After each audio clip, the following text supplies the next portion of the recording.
Hey, what's up, guys? It's Abe. I know I haven't really uploaded a video in a while, but I figured it was time to upload one because we're finally doing something on the car that's a little bit worthwhile and worth documenting. So today, let's take a peek at what the engine bay is looking like. And oh, that J-pipe is out. Let's take a peek back here at the trunk. There we have some of the J-pipe components. And as you may have guessed, yes, we're going to swap out the turbo and downpipe. So I've had a downpipe for a while now, which is this one right here. This is Kurt's JZ downpipe, dumppipe, or whatever he calls it. I forget. I've had it for a while. I haven't installed it because I knew I wanted to do it in tandem with hybrid turbo. Look at that beauty. Billet wheel. I'll pop in the specs down below here so you can see it. But I've just been waiting on purchasing the turbo prior to doing this work because I wanted to do it all at once. This is not going to be a how-to video. I'm just going to take you along the ride with me on kind of getting this bad boy on. This is the first time I do a turbo on a JZ engine, so we'll kind of be learning along the way. It's pretty straightforward. I took off the J-pipe, try to keep as much things connected as possible because I don't want to disconnect too many things. I might lose track of where stuff might go back. But as you see, J-pipe is gone. I did loosen some of these downpipe bolts. There's one stubborn one that I need to get under the car to get to. Can't even get it on camera here, but there's just one more bolt left. So once that's done, I'll unbolt the rest of the downpipe from the bottom. Downpipe will come off, and then we'll get to working on removing the turbo and water lines and all that good jazz. And yeah, I'm super excited. Let's see how this goes, guys. Okay, let's get to removing this splash shield here, which I got to do every time I do an oil change.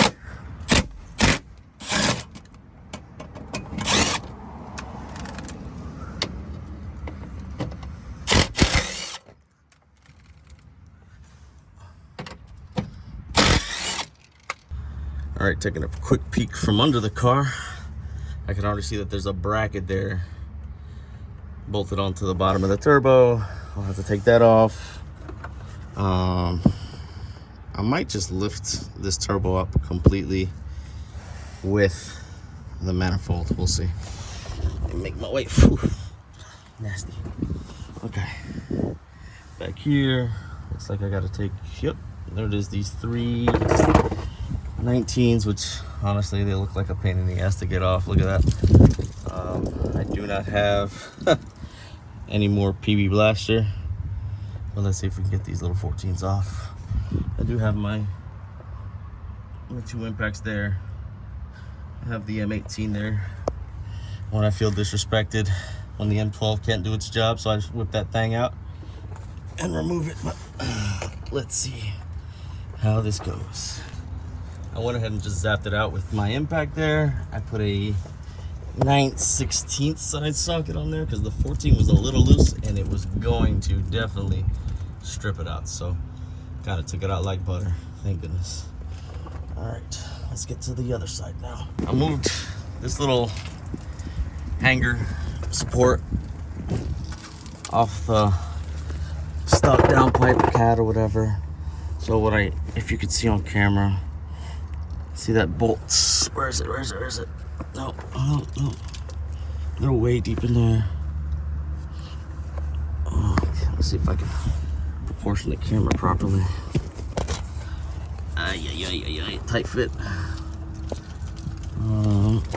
You can probably see through here. All right, right there.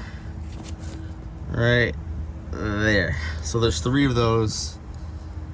I don't have the angle from down here to get to them, nor will I probably have the leverage even if I did.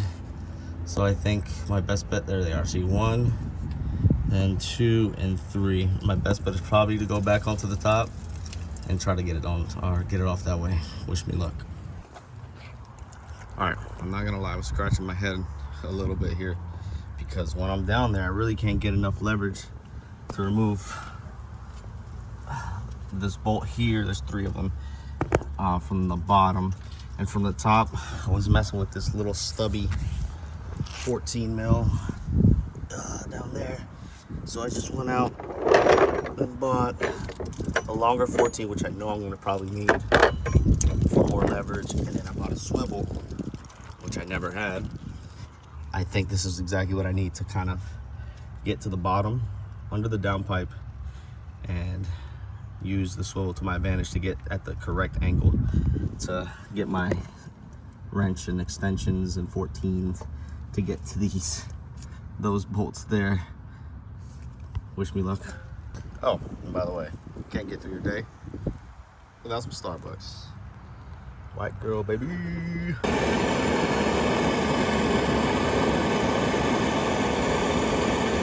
All right, so kind of struggling a bit here. I was able to kind of take this one out a little bit, torched it, turned it, but it's still pretty difficult.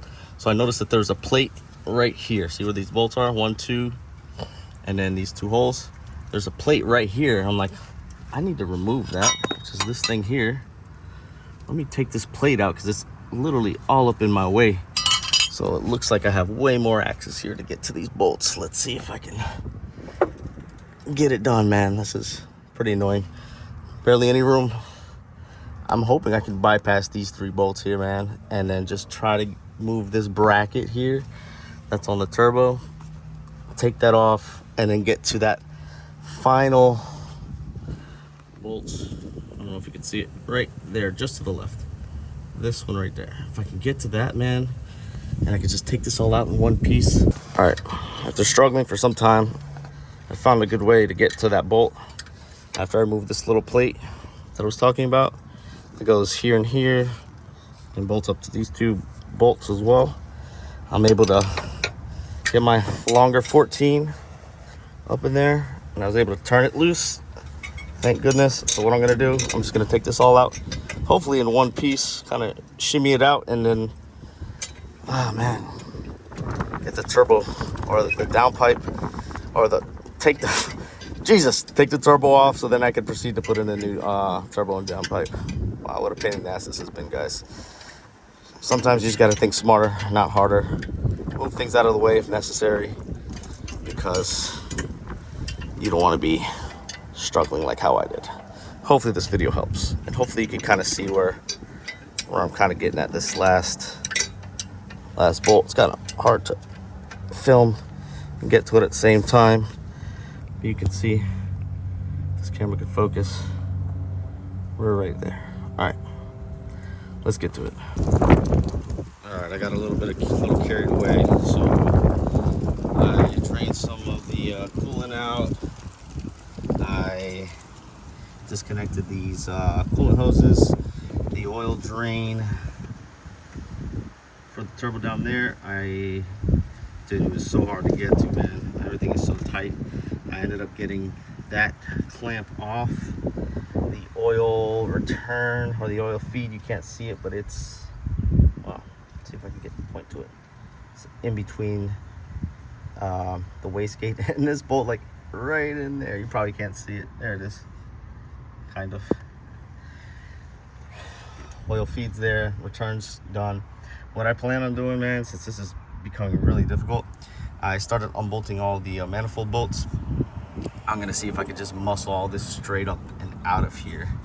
That is my plan as of right now, because those bolts that are on the stock downpipe are just way too hard to remove.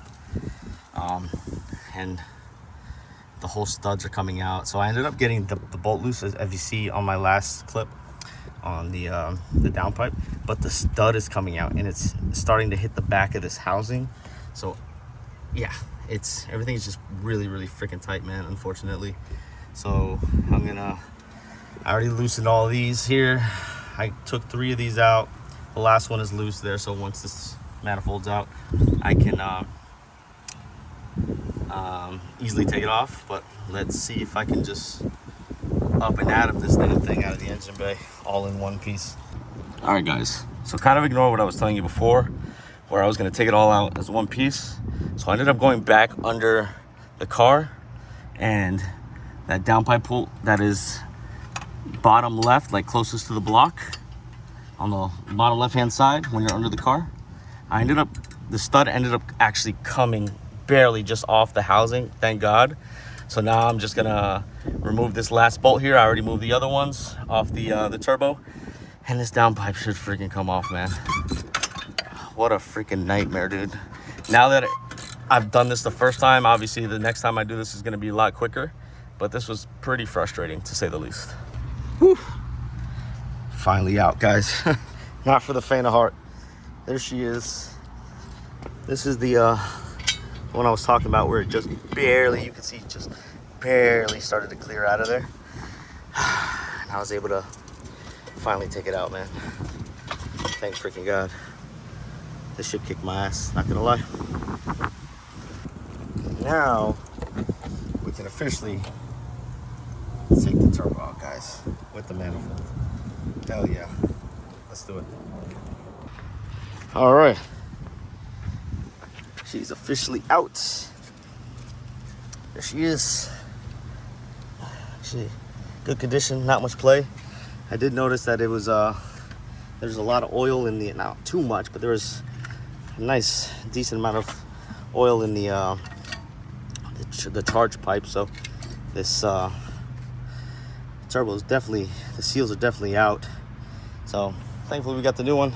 Let's move all of the accessories off this turbo and swap them all over to what I dubbed as the Wuhan War Whistler.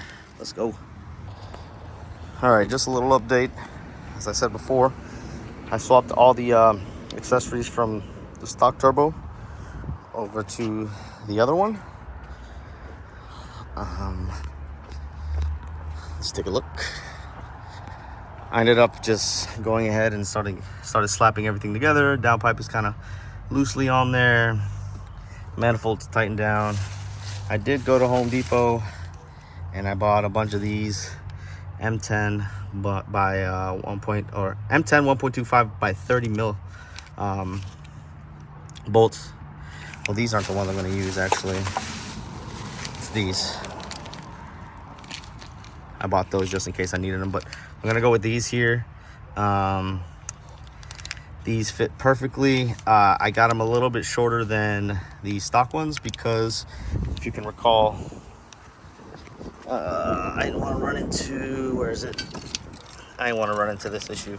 So I got them a little bit shorter so I can go ahead and hopefully be able to squeeze this in there. Not saying that the design on this elbow piece is the same as the Kurtz downpipe, but I don't know. So I didn't want to chance it, so I just bought something slightly smaller, and it does fit. Here's a slightly smaller one there with a lot of thread left. So what I'm going to do is going to button this down. I'm going to get back under the car and connect the downpipe to the exhaust and take it from there. Also forgot to mention, I did buy a 2 bolts flange 3-inch for where the downpipe connects to the exhaust. Don't forget to buy this because you're gonna need it. All right, guys, let's catch up a little bit here. So I've been buttoning everything up. I'm running out of daylight. This thing is taking me forever, longer than what I was anticipating, to be honest, but here we are. Yeah, just buttoning things up as I go. Everything at the bottom is there, tightened, buttoned up.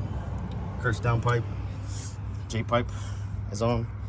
All I gotta do is just, again, button things up, and then intake goes on, and then we start it up. All right, folks, it's officially the next day. I ran into a little bit of a roadblock when I was trying to wrap things up with the install.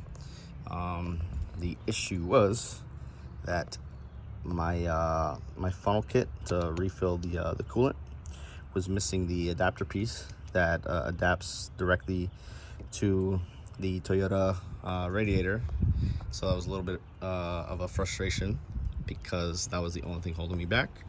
I couldn't find it, so I ended up just contacting a friend, and obviously it was a long day, so I just knocked that out off camera, bled the cooling system, took it for a test drive, and this turbo is it's pretty nice, man.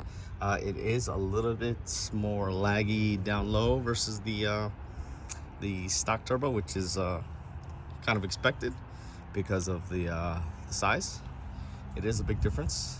If you look up the specs of this turbo versus the stock turbo, yeah, it's pretty significant. But overall, it responds pretty well, especially when you floor it. You can tell it wants to keep going. As far as power wise, with the stock one, it just falls on its face when you reach the higher RPMs. This wants to keep carrying out the power. The issue with this one now is that it wants to continue to make more boosts as well because of the cursed downpipe, which it looks freaking amazing. As you can see down there, I will be installing a wideband in this part right here soon, along with the ECU Master Black ECU, and we'll load up a base map on this car pretty soon, because it does hit fuel cut or boost cut or whatever. When it makes too much boost, it cuts off, and that's because of the downpipe. It just wants to make more boost. So yeah, the next step is to buy a wideband sensor. I think it's the 4.9 LSU, if I'm not mistaken. If I get it wrong, I'll plug it in somewhere here. So that's the next step. Loading a base map. It's going to be a pretty interesting next video, because when you're setting up the ECU Master Black, you're going to need to set base timing, which I've never done with a timing gun. So we'll be learning that as well, and I will take you guys along for the ride on that next video. But overall, I would say on a scale of 1 to 10, the install of this turbo, I would call it a 7, because I've done things that were a lot worse, a lot more difficult. The only issue is like I've never really seen a how-to video to kind of guide me. I've never done this before. It's kind of just seeing what I need to take it off, and that's kind of like the plan I went in with to execute this turbo and downpipe install. If I were to do it again, it would not take me as long, because I kind of know what steps to take and what steps not to take. And that's gonna wrap it up for today's video, guys. If you like what you saw, comment down below. Don't forget to like, subscribe as well, and we'll see you guys on the next one. Peace, be easy, stay safe.